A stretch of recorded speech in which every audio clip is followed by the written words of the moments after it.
Hi guys, I'm Andrea and today I will be doing the Pixar Book Tag, and I was tagged in this tag by Jackie from Books with Elves, so thanks so much for tagging me, Jackie, and let's get started. Number 1, Cars. Name a book in which the character goes on a long physical journey.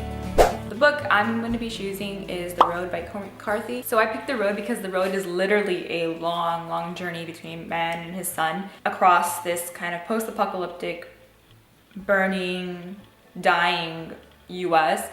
Some giant event has happened that has basically destroyed everything. I don't think the event is ever actually told to us as a reader, but that's not the thing that's important. The thing that's important is the journey. The world is kind of painted in these shades of gray, and it's very bleak, it's very dark, but it's also a very sobering book, and it kind of questions the reader to put into perspective what they value in life and what they think is important, especially in interpersonal relationships with your own family. Number 2, Inside Out. Name a book about the mind. I'm gonna go with Brain on Fire, My Month of Madness by Susanna Callahan, and I read this book in college for a journalism class, and this is about a young 24-year-old journalist who just got a job at the New York Post, and she's at the start of her career, and she's very young, she has a boyfriend, everything's going okay, she's starting to climb up that career ladder, when suddenly, everything just falls apart from one day to the other. She starts having these seizures and hallucinations and paranoia out of nowhere, and she is just, her entire life is turned upside down. She doesn't know what's wrong with her. In the end, she's taken to the hospital and she's diagnosed with this autoimmune disease. This all happened in a time span of a month, and she couldn't recollect anything that happened when she finally actually came to it. And it was just this giant mess of trying to figure out what her mystery illness was. And I think this really about the power she had as an individual, because I can't imagine, losing an entire month of my life and not knowing what I did or who I did. But just kidding. He was kind of an entirely different person for 1 month. And I think it kind of delves into the mind and how quickly things can change one day to another and how quickly they can get better in the same amount period of time. So, number 3, Monsters Inc. Who or what are your most lovable book creatures?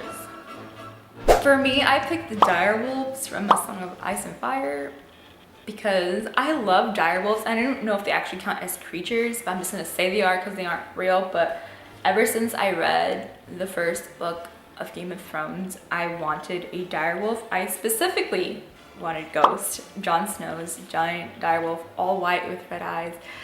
He just sounded so adorable and so cute and so protective, and I've always wanted a dog. I've never had a dog in my entire life, so I want a direwolf.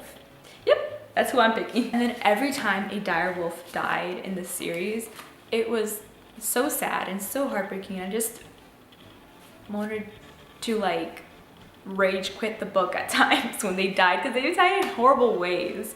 So, yep. Number 4. Finding Nemo. Who is the best book dad?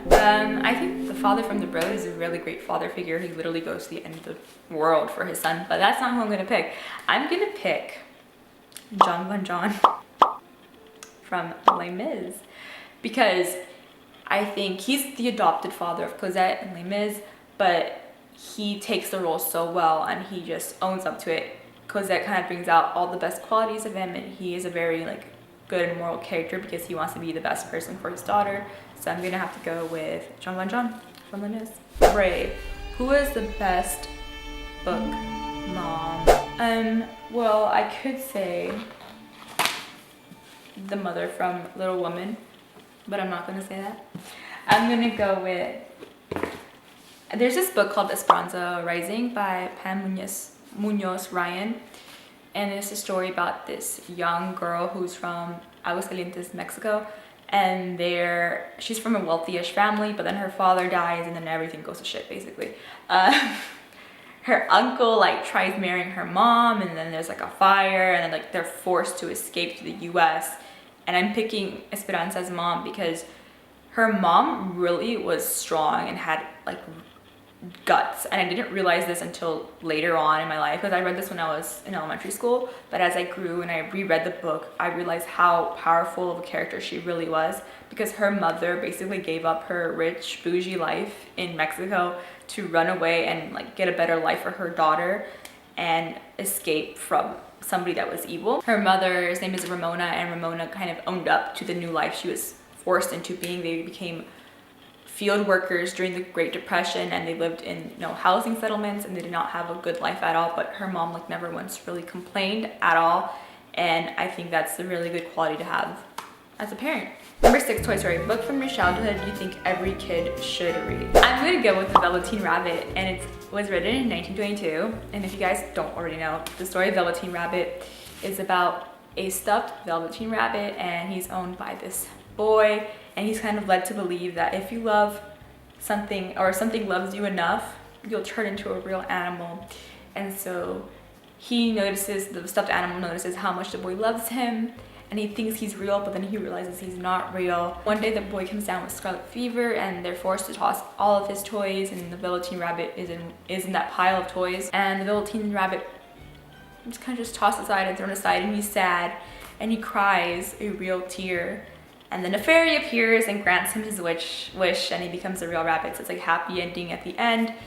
But I really love this story, and I've always loved this story because I think it teaches you the power of love and how it comes in different forms. And I think it teaches kids like a great lesson in empathy, especially when you're a younger kid. You might not have as much friends, like real people friends. So a lot of times your friends are stuffed animals, and that is kind of the first exposure we have as humans to like friendships, are stuffed animals. And so I don't know, I just think kids should be nice to stuffed animals is what I'm saying.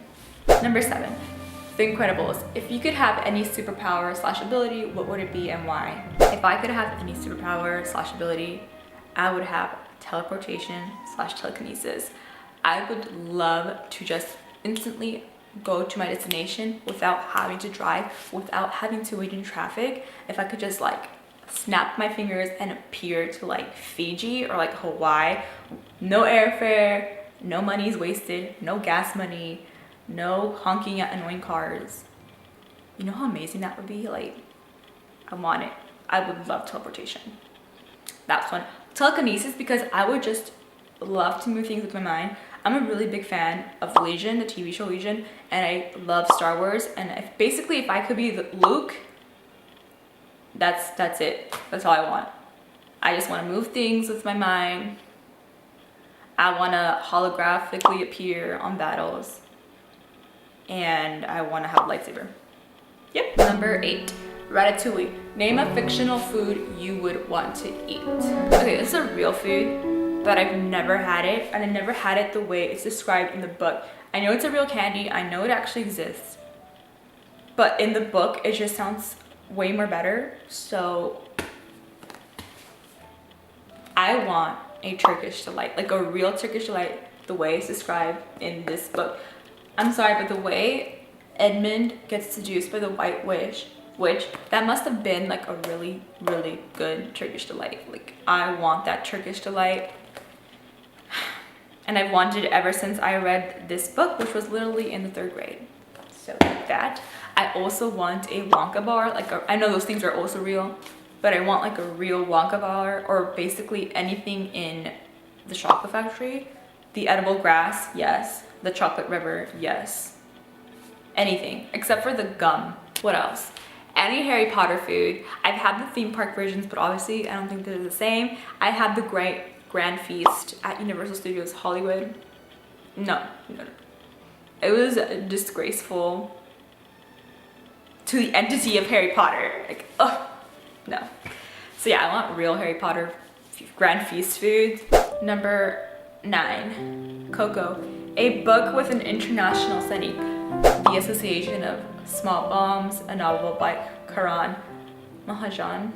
I don't know how to say names.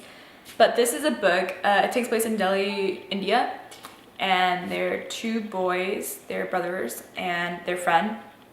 And they're at the marketplace one day when a bomb goes off and kills the 2 brothers, and only the friend survives.